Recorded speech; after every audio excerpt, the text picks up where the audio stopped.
Hi everybody, I've got on today to make this video which I'm sharing an article that I've written for Facebook and it's basically sharing a theory of mine which has been developed through my own life experience and education and learning.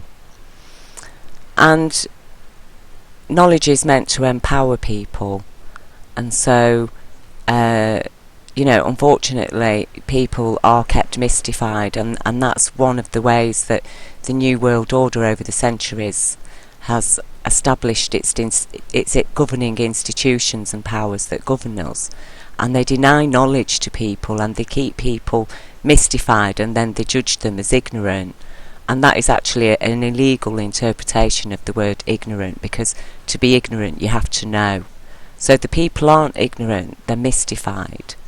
And I've written this article in an attempt to help end that mystification, because I think one of the most important empowering things that we can do is to actually know ourselves, and actually to develop a strong faith in what we know.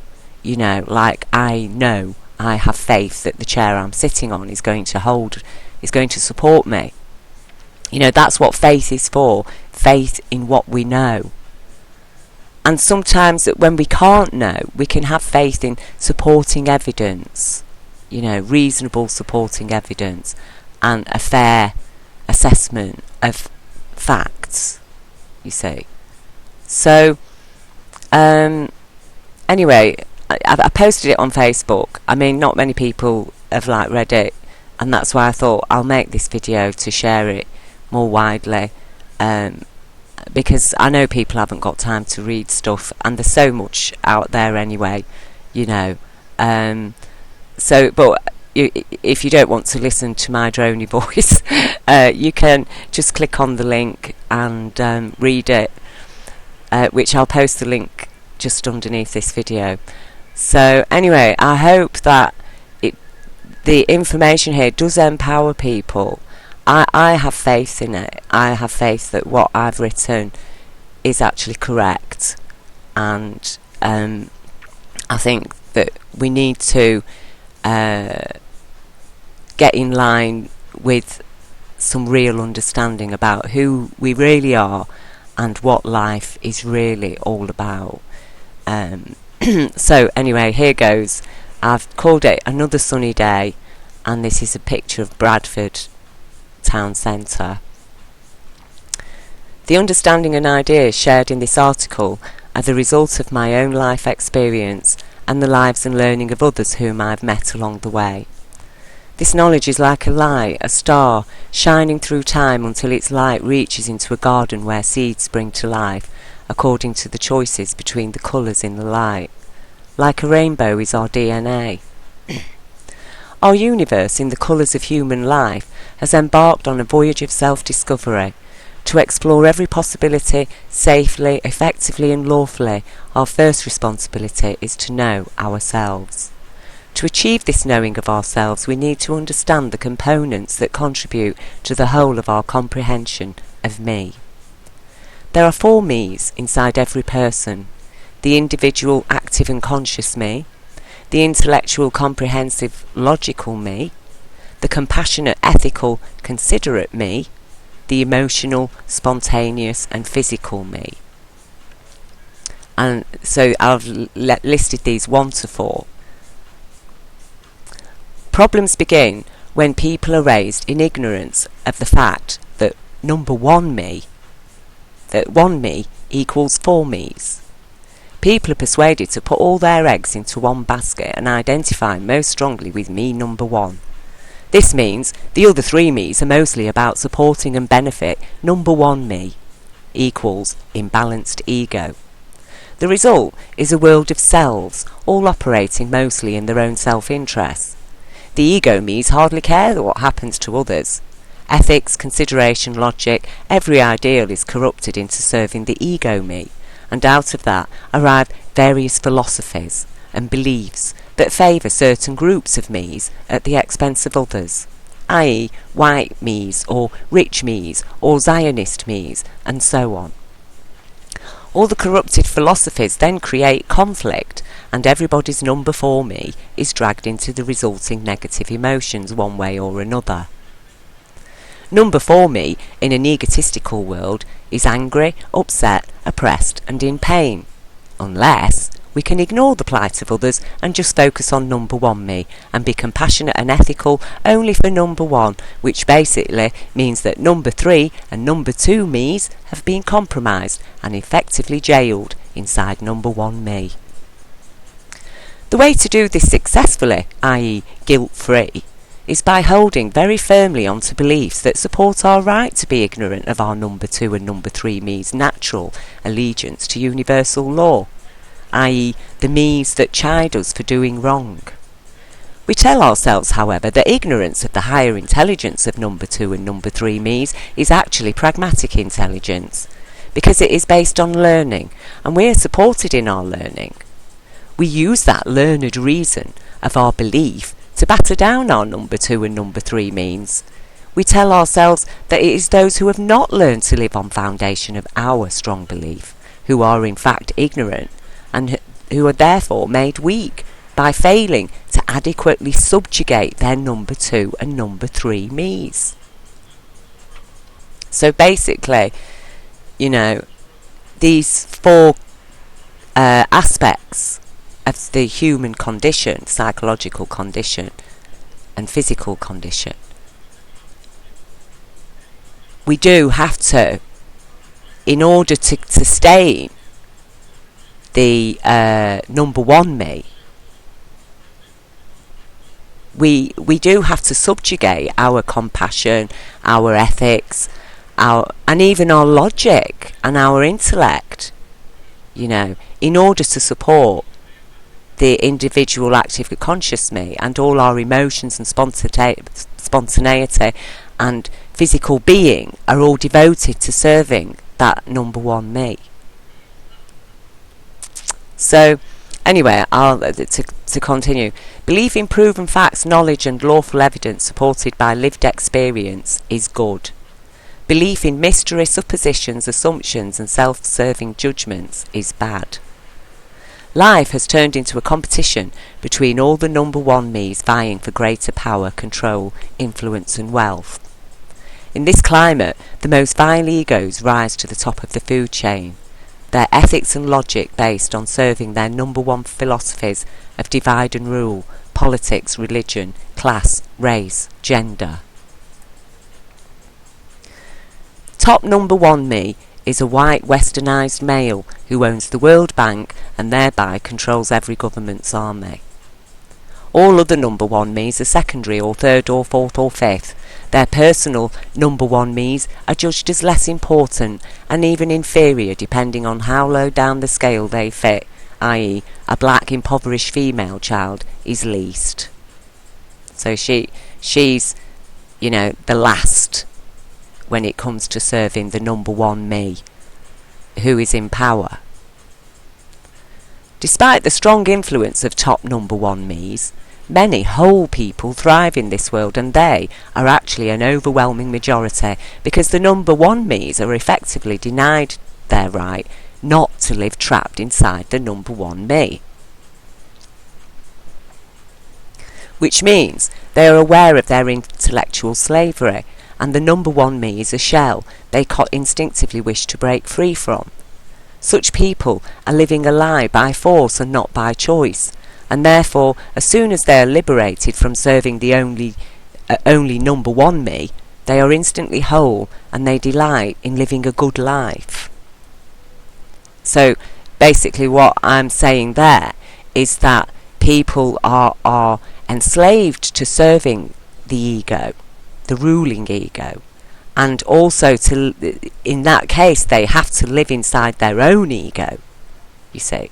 So they're trapped within inside themselves. But because they know they're trapped, they are actually a slave. And that's the point I'm making, that when you break those chains off those people, they are instantly whole. Whereas the top number 1 me's They know what they're doing. They want to live in their top number one. It isn't a prison for them. They use that to enslave people. Poverty and lack of choice, voice and power enslaves people to serving the egos of top number ones, and at direct expense and degradation of their own number one me. So the people's personal ego gets little or no pleasure or satisfaction about living only for number one me. People get depressed, stressed and ill. Number 4 me is mostly angry, and number 1 me has very low self-esteem. In this way, people are pushed to find refuge in pride, which becomes like a consolation prize for being a natural-born loser. Losers are the victims who don't learn to toughen up inside a hard exterior shell ego. The poorer the people, the tougher and more brutal their social group's top egos will be. Poverty leaves little room for the outward refinements of character that are the privilege of the top number 1 me's, who consider themselves more whole because they are educated into utilising number 3 and number 2 me's without suffering damage by their inner higher judgment and wisdom. They depend on lies, mystery, deceit and fraud, and these are judged good because they bring massive rewards when the brutalised me's are persuaded to loot, rape, maim and kill on behalf of the top number 1 me's. They use their maligned and gagged number 2 and number 3 means to persuade their impoverished and captive populations that what the top me's say is intelligent and true, and the people's number 1 and number 4 me's must serve that intellect because it is whole, superior, and the common people are not whole and therefore are inferior. And that is what they do. They use what they call intelligence and understanding to persuade people to accept fraud and lies. They basically tell us that black is white and white is black, and then expect us all to live on that premise. How do we turn this situation around? First, we need to abandon the criteria by which the top number 1 me's have established themselves. Their interpretations of history, religion, politics, their judgments against humanity, their beliefs and their approaches to life. No more racism. No more gender divisions about who has got most or least rights. No more cruel and damaging traditions, religious and social practices. No more living in the delusions of the past. No more ignorance of 21st century knowledge and facts. No more denial of human, animal and earth rights. No more living outside the beneficence of universal law of abundance and compassion. To end all of the above, we need more truth, more honesty, more solid emotion, more thought, more forgiveness, more understanding, more mercy, more kindness, and more respect for ourselves and others. We need all our me's to achieve positive change, and we need to accept that we are all equally damaged by this world in one way or another. Drop the idea of perfection. Essentially, when humanity is largely in service to number 1 me, and number 2 and number 3 me's are cut out of the equation in human consciousness, which they are, because they're so subjugated that, they might as well just be a fantasy. The idea of compassion is like, oh, isn't that person nice? They've shown a bit of compassion, as if it's a choice. But compassion's only a choice in a lawless world. Because their ethics, logic, compassion and consideration are diverted from serving universal law, and therefore their ethics, compassion, logic, etc. no longer truly exist as a reality, because lawlessness has no compassion, and there is no logic to it either, because it does not equally serve the weakest as it does the strongest. Instead, it preys on the weakest to feed the strongest, which is actually a form of spiritual cannibalism.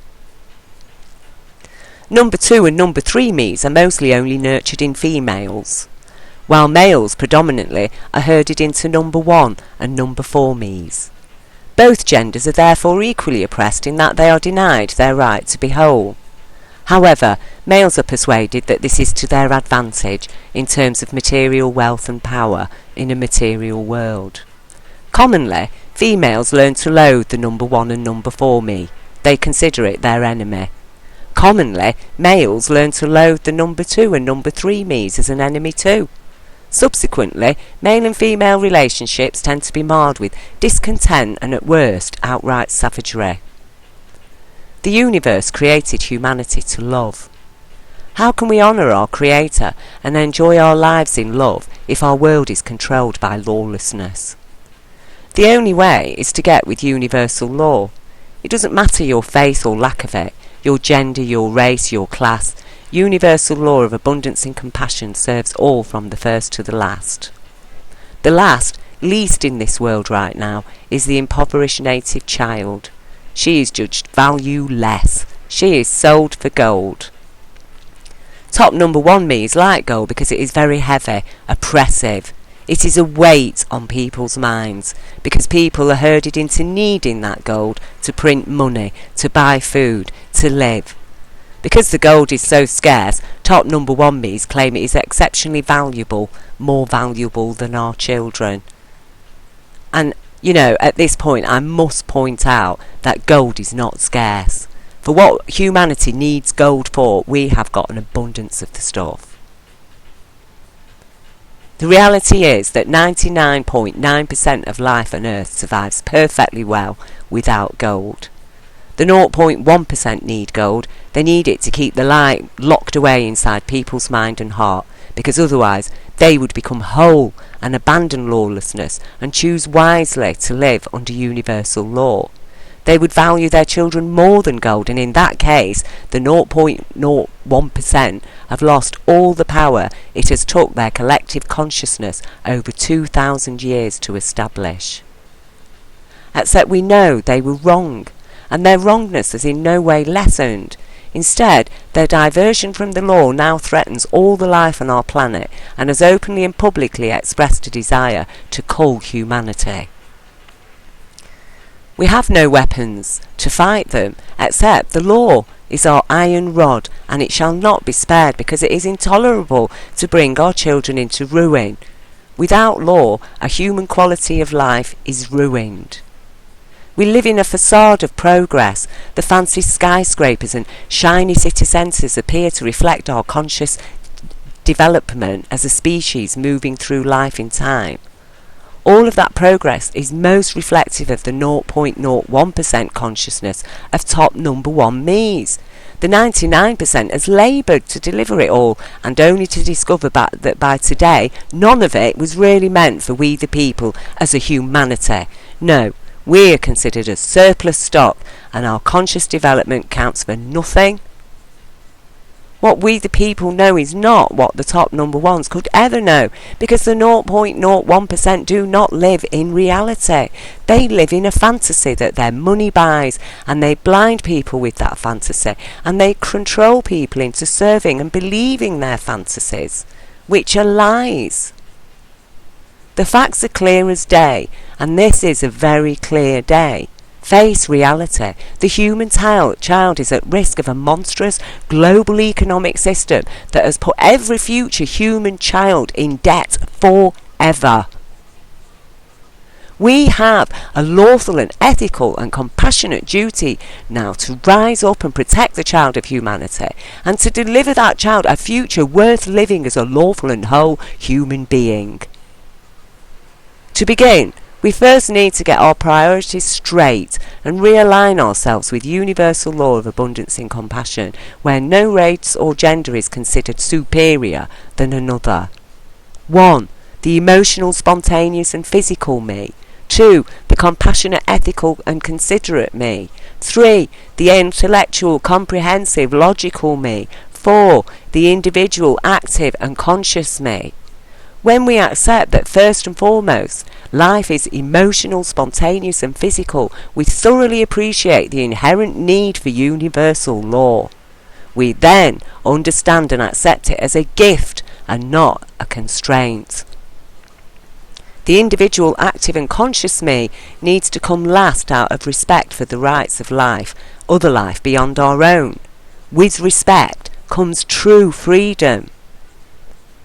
Today, we the people of humanity, the 99.9%, needs to start believing in universal law as a solid reality of universal life and as a guidance into a happier, more stable and more productive living consciousness as a wholesome humanity on earth. We need to deliver the concept of God, which essentially is God's law, into real life and liberate universal law from the constraints of antiquated religious belief. We need to live with new knowledge. Our children have a right to that knowledge. It is their rightful heritage, and it is obscene for an intelligent species to deny the fruits of knowledge to their young. By fruits, I refer to the most lawful, compassionate interpretations of life and the universe. It just so happens that those most lawful and compassionate interpretations are most true.